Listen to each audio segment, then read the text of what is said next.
Bibimbap é um prato coreano que significa literalmente arroz misturado. É um prato que inclui diversas preparações que vão ir por cima do arroz e vão ser misturados no final. E é um prato que normalmente tem uma diversidade de coberturas diferentes. Então a gente vai fazer alguns preparos que são talvez os mais tradicionais que costumam acompanhar o bibimbap. Então, para começar o preparo, eu vou mostrar novamente como fazer o arroz japonês, arroz asiático. E aqui eu vou ensinar a fazer na panela comum, caso você não tenha panela própria para cozimento de arroz. A primeira coisa que a gente vai fazer é lavar o arroz em torno de 3 a 5 vezes. Vai depender um pouco do tipo do arroz, do tamanho do grão, da técnica que você estiver utilizando, porque a ideia é não que a água fique totalmente clarificada, mas ela tem que estar mais clara, sem essa textura meio leitosa, sem essa cor mais esbranquiçada. Então a gente vai lavar, deixando a mão com os dedos posicionados para baixo, num estilo meio de garra, e a gente vai ir girando e escorrendo. Pode ver que a água já está ficando mais clara na segunda ou terceira lavada, e aí o grão também já começa a ficar mais esbranquiçado. Ele começa a absorver um pouco dessa água e a gente vai lavar por uma última vez. No geral, a maioria das marcas que eu já trabalhei, em torno de 3 boas lavadas, tá perfeito. Depois de toda essa lavação de arroz, ele vai estar praticamente hidratado e algumas marcas pedem para deixar ele escorrendo em peneira, outras pedem para você deixar ele coberto com água. Isso também varia muito de marca para marca, então uma dica é sempre ler o rótulo do arroz, porque cada estilo de arroz, grão curto, grão longo, ele vai ter algumas diferenciações e quem melhor para falar isso do que a marca que produziu aquele arroz. Uns 10 minutos passado disso, você vai ver que o grão vai estar já bem hidratado, ele vai estar totalmente branco, e aí a gente pode pôr já na panela. Eu vou cobrir com a água, caso ela tenha sido absorvida um pouco mais pelo arroz. E aqui você pode até utilizar aquela famosa técnica dos sushi mens, que é a primeira marca do dedinho, a partir da unha. Foi uma técnica que me ensinaram num curso de sushi há muitos anos atrás. Então ela também funciona bem. A gente vai ligar a panela no fogo alto e a partir do momento que ela começar a ferver, eu vou tampar a panela. E caso seja uma panela dessas mais simples, como a minha, a vedação é meio ruim, então ela vai começar a pular, vai começar a vazar um pouco de líquido. A dica é pôr uma panela mais pesada por cima, para realmente selar a tampa. A gente vai também baixar o fogo e deixar ele ir cozinhando devagarinho, até você perceber que está secando a panela. E uma vez que a água já secou totalmente, está pronto o nosso arroz. Eu vou deixar ele tampado e desligado por mais uns 10 minutinhos, dando uma descansada, e aí depois é só vir e soltar ele para a gente poder temperar e ele esfriar um pouco. Se eu fosse fazer o arroz para sushi, seria nesse momento que eu transferiria ele para uma outra bacia e adicionaria o tempero. Mas aqui eu quero ele sem tempero, o arroz simplesmente branco cozido. Para começar as coberturas, eu já recomendo você picar uma boa quantidade de alho, porque a cozinha coreana utiliza muito alho cru ou para refogados. Então já corta alguns dentes e deixa reservado, porque a gente vai ir utilizando um pouquinho em cada preparação. A primeira cobertura que a gente vai produzir é a de espinafre. E eu nem vou tentar pronunciar esse nome, mas está aí caso você queira pesquisar. E é um preparo bem simples e fica bem saboroso do espinafre. Na cozinha coreana é bem comum vários acompanhamentos que são chamados de banchan e que praticamente são servidos em todas as refeições. O espinafre eu vou tirar as folhas e dá para usar também o talo, mas eu vou deixar apenas os talos menores que estão mais conectados à folha mesmo. A gente vai separar e fazer um cozimento rápido em água fervendo. Vou aproveitar também a água fervendo para fazer os brotos de feijão, que tem esse nome aqui. E com a água já fervendo na panela, vou colocar o espinafre. Aqui o cozimento é rápido, então a gente vai pôr por 1 minutinho e aí já vai estar bom. Vou tirar e reservar. A mesma coisa eu vou fazer com o broto de feijão, só que o broto, por ser um pouquinho mais grosso, eu vou deixar aí em torno de uns 2 minutinhos e tá legal também. E antes de temperar o espinafre, eu vou espremer bem ele para tirar todo esse líquido remanescente. E aí a gente vai fazer um tempero rápido, começando com um pouquinho de alho cru, óleo de gergelim, sementes de gergelim torrada e pode temperar com um pouco de sal ou até mesmo shoyu. Mistura bem e tá pronta a primeira cobertura, primeiro banchan que a gente vai utilizar no bibimbap. Para o broto de feijão, a mesma base de tempero. Porém, eu não recomendo o shoyu porque ele vai acabar escurecendo o broto de feijão. Então, se você gosta dele assim mais clarinho, é melhor só o sal. E pronta a segunda cobertura. Outra cobertura que eu vou estar fazendo vai ser um refogado básico de cenoura e abobrinha. Alguns bibimbaps, eles costumam aparecer crus, mas eu acho que refogado vai ficar um pouco mais interessante.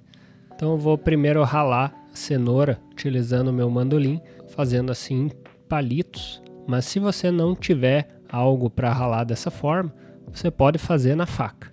A gente vai cortar uma tira fina para que ele fique estável na tábua. E a partir desse corte, a gente vai cortando outras tiras e depois a gente vai cortando nos palitinhos. Importante sempre dobrar os dedos, encostando eles na lâmina, a parte de cima, assim a gente não tora a ponta do dedo. A abobrinha eu vou procurar cortar de forma parecida com a cenoura. Então eu vou tirar as pontas e depois eu vou cortar ela dessa vez em rodelas e as rodelas eu vou empilhar e cortar em palitos menores. Aproveitando que eu estou aqui pela tábua, já vou cortar também o que vai ser terceira cobertura do nosso bibimbap, que vai ser shiitakes refogados. Então, aqui eu tenho os shiitakes, normalmente não se lava cogumelos, porque eles absorvem muito líquido e muda muito a textura. Então eu vou tirar apenas o talo do shiitake, e caso ele esteja um pouco mais sujinho de terra, o que eu recomendo é utilizar um paninho, pode estar seco ou levemente umedecido, e aí você passa por cima, passa embaixo e dá uma limpada rápida nele. Aí eu vou cortar no comprimento, não precisa ser muito fino, é sempre legal que mesmo depois de refogado ele ainda mantenha um pouco de textura. Então a gente vai cortar e reservar. Última coisa que eu já vou cortar aqui na tábua vai ser a carne. E aqui eu estou usando bife de patinho. E na Coreia existem versões do prato que utiliza a carne crua, que tem esse nome maravilhoso aqui.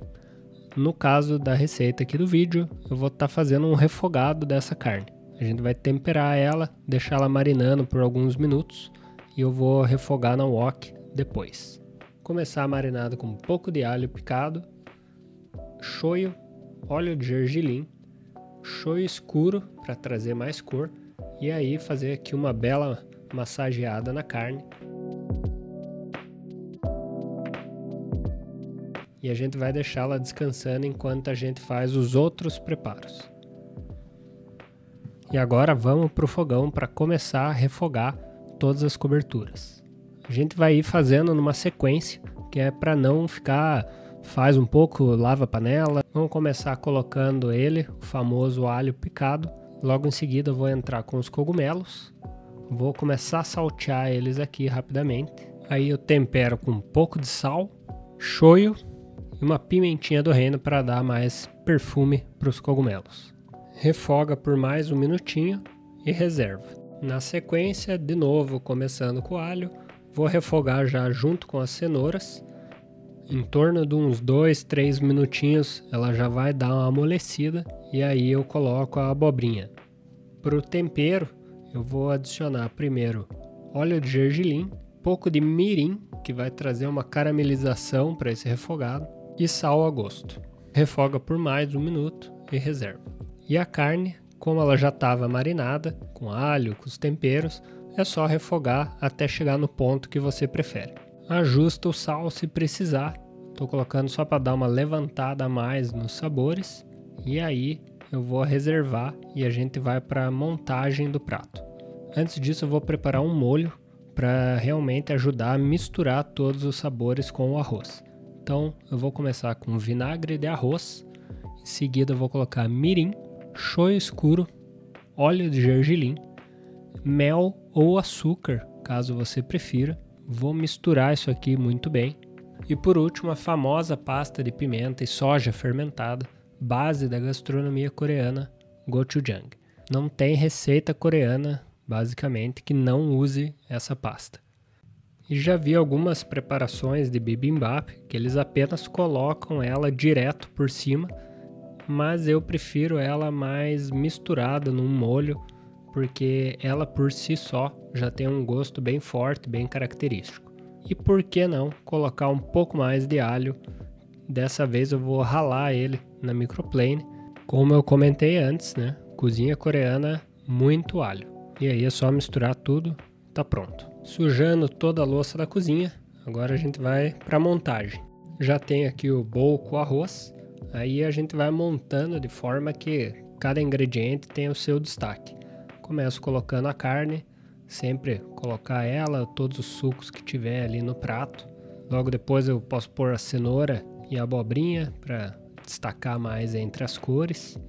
O broto de feijão, os cogumelos refogados, o espinafre e, como se não fosse o suficiente, um ovo frito, que esse também sempre aparece, ou frito ou a gema crua, que é muito consumida na Coreia, no Japão. Para finalizar mesmo, um pouquinho mais de gergelim torrado e tá pronto o bibimbap, um dos grandes clássicos da gastronomia coreana. Ah, e também um pouquinho do molho. E aí a forma de comer o bibimbap é simplesmente misturando tudo, fazendo aqui realmente um mexidão de arroz. E é por isso que esse prato é ideal para fazer aquela limpa nas sobrinhas da geladeira. E aí, quanto ao molho, vai colocando um pouco a mais, um pouco a menos. O molho ele tem um sabor bem rico, é bem forte. Inclusive esse molho dá para você também utilizar ele como uma marinada para outras carnes. Inclusive uma receita que eu vou trazer aqui no canal em breve. E esse aqui é realmente o tipo de coisa que eu adoro comer, que é arroz mais qualquer outra coisa. Sou um grande fã de arroz. Agradeço por assistirem mais um vídeo. Siga o canal se você ainda não é inscrito. Deixa aquele like se você curtiu essa receita. E até a próxima. Valeu. Fui!